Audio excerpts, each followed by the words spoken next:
Bernart de Ventadorn is interesting in the tradition of troubadour poetry because he was born poor. He was, according to the rather slim histories we have of him, he was the son of a baker, this is not a background that has a great deal of opportunity afforded to it. But he did fairly well, and his natural talents for poetry caught the eye of a local aristocrat, local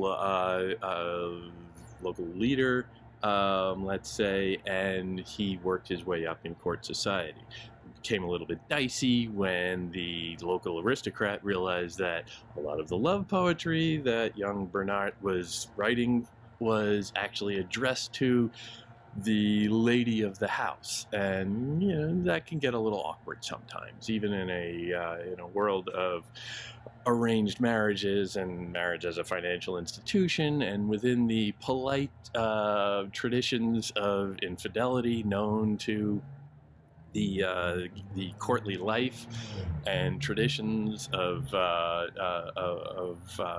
chivalry. That gets a little sticky, but whatever. His Ventadorn's talent did bring him quite far into this world, and he exercised it pretty extraordinarily. We have a decent body of his work surviving, and it is all right in that, regardless of his background, it is all right in the traditions, the conventions of troubadour poetry, which is writing about love, particularly love within a late chivalric tradition, let's say. That's 12th century France. One of the more common ones that he has that remains to us gives a nice encapsulation of his fixations, which tend to be, well, obviously love, but also poetry, and both equal a kind of idealism, an ideal love, an ideal poetry, an ideal of ideals, a divine influence within these two realms. When he participates in love, he feels a connection to the ideal. When he participates in poetry, he feels a connection to the ideal. These are parts of the tradition of chivalric poetry that have come down to him, and come down to us. But he takes it on a little bit of a spin, and he really investigates the interrelation of these aspects of love, of poetry, of idealism. They are at once all unattainable, yet they're also undeniable. He can't get by without them, as painful as that may be. So one of the most commonly anthologized pieces that he has is When I See a Lark Stretch Out. Now, I am not an expert on birds, but from what he's describing at the very beginning, it seems like a little bit of a mating ritual where a lark soars up into the sky, high, and then falls and drifts down. And this is, there's some bird experts can tell you, well, no, that's not really mating and whatever, but whatever. It is an image that captured him. An image from nature, significantly. But the poem. When I see the lark stretch out for joy, its wings against the sun's ray, so that it forgets and lets itself fall, because of the sweetness that spreads through my heart, I feel such great envy well up in me. Toward the one I see filled with gladness, I can't believe that this doesn't cause my heart to melt with desire. Oh, I thought I knew all about love. I didn't know anything at all. Because I can't keep myself from loving the one who's never afforded me any reward. She took all my heart, and she took all of me, and took herself too, and the whole entire world. And when she took herself away, there was nothing left for me, just the blind desire, the willing heart. I never was the master of myself, nor was I my own man ever since the moment she let me look into her eyes. In that mirror that pleases me so much, mirror, ever since I mirrored myself in you, the sighs from down deep have led me to death. I've lost myself, just as he was lost, the lovely Narcissus in the depths of the fountain. I've lost all faith in the ladies. I'll never trust them again, because just as I used to adore them, now I don't care for them at all, since I see that not one of them lends a hand with that one who destroys me, who strikes me down. I hate them all, and don't believe a word they say, because I know very well that every one of them's the same. In this, it's clear that my lady is a woman, like the rest of them, and I'll tell her so. She doesn't want the things she ought to want, and whatever she ought not to do, she does. I've fallen into bad grace, and I'm totally like the fool perched on the bridge, and I don't know why this has happened to me. I guess I tried to climb up too high. I've lost all grace, for sure, and so I've lost the thing I've never been able to grasp. For she who should have it most of all doesn't have a bit of it. And where will I ever find it? Oh, how little they see when they look at her. They don't see the wretch filled with longing, the one who, without her, will never have anything at all. She lets him die. She won't help him at all. Since for my lady nothing is enough, neither prayers nor mercy nor the rights that I should have, nor will it ever come to please her that I love her, I won't say the words to her again. Instead, I'll leave her, I'll give up. She's put me to death, and with death I'll answer her. And I'll go, since she won't have me, a wretch in exile I don't know where. Tristan, you'll get nothing from me, because I'm going away, a wretch I don't know where. I give up singing. It's all finished now. To joy and love, I say goodbye. Little melodramatic, little, you could argue, little adolescent. This seems like a teenager's view of love, perhaps, but that's kind of how he's positioning himself within this relationship, as the kind of infatuated adolescent. You can see a lot of the preoccupations within that, the idealism at the very beginning with the bird, so that it forgets. The bird soars up and falls so that it forgets. A kind of death dive, perhaps, or at least to go high up into the stratosphere, closer to the heavens, to participate in divinity as closely as you can before plummeting back to earth. The natural gravity of life can never quite reach the heavens.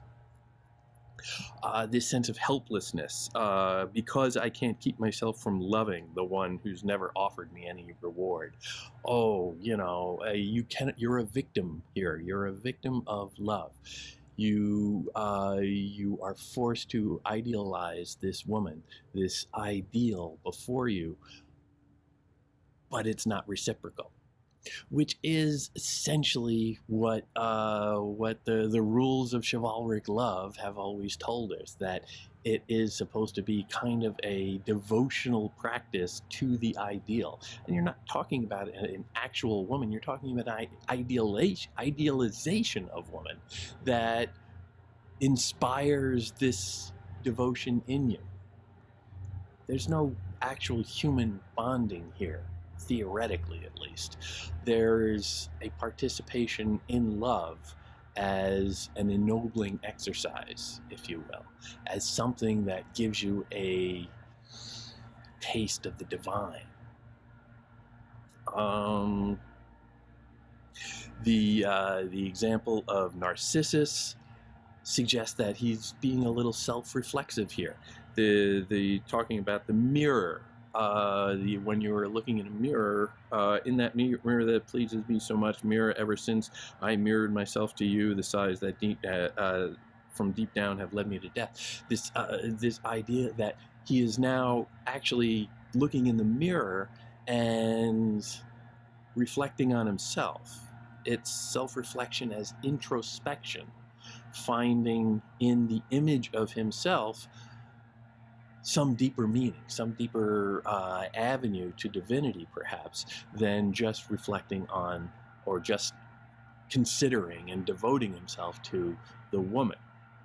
And he turns on the woman, and there's a rather pronounced sense of misogyny going on here.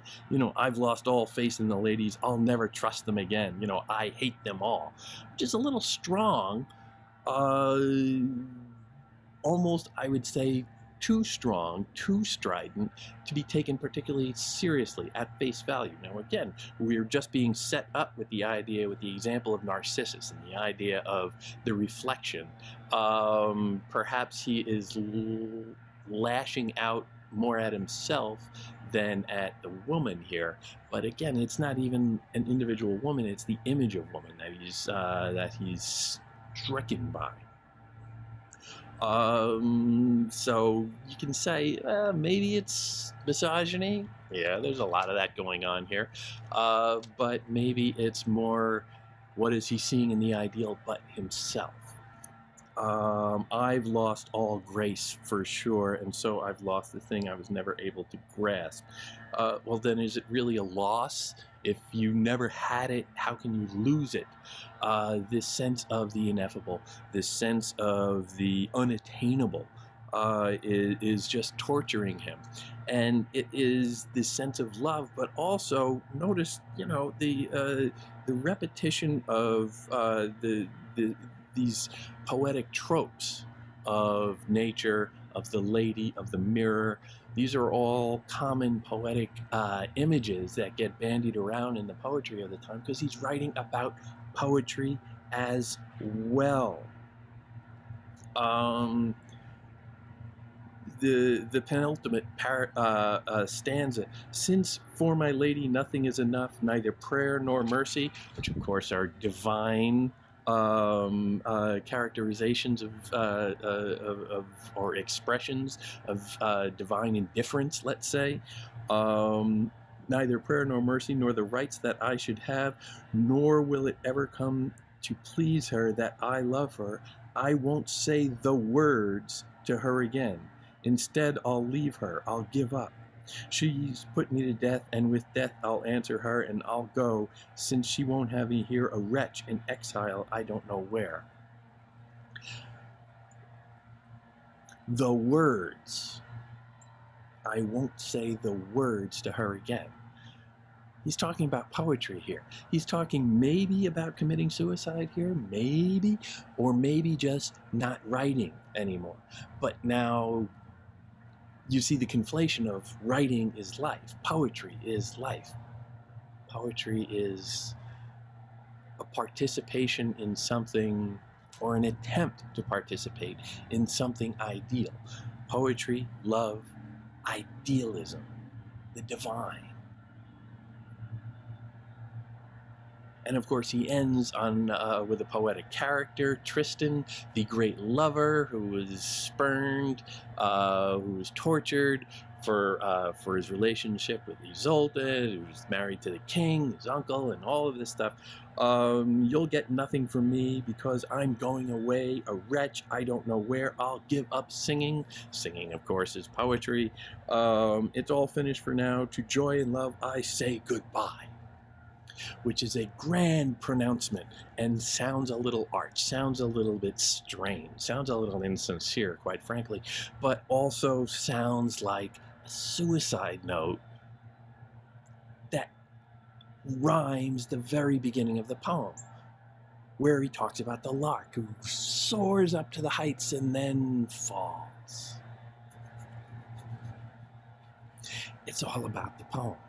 It's all about that self-enclosed world where the outside is a mystery. So he's trying to dwell within.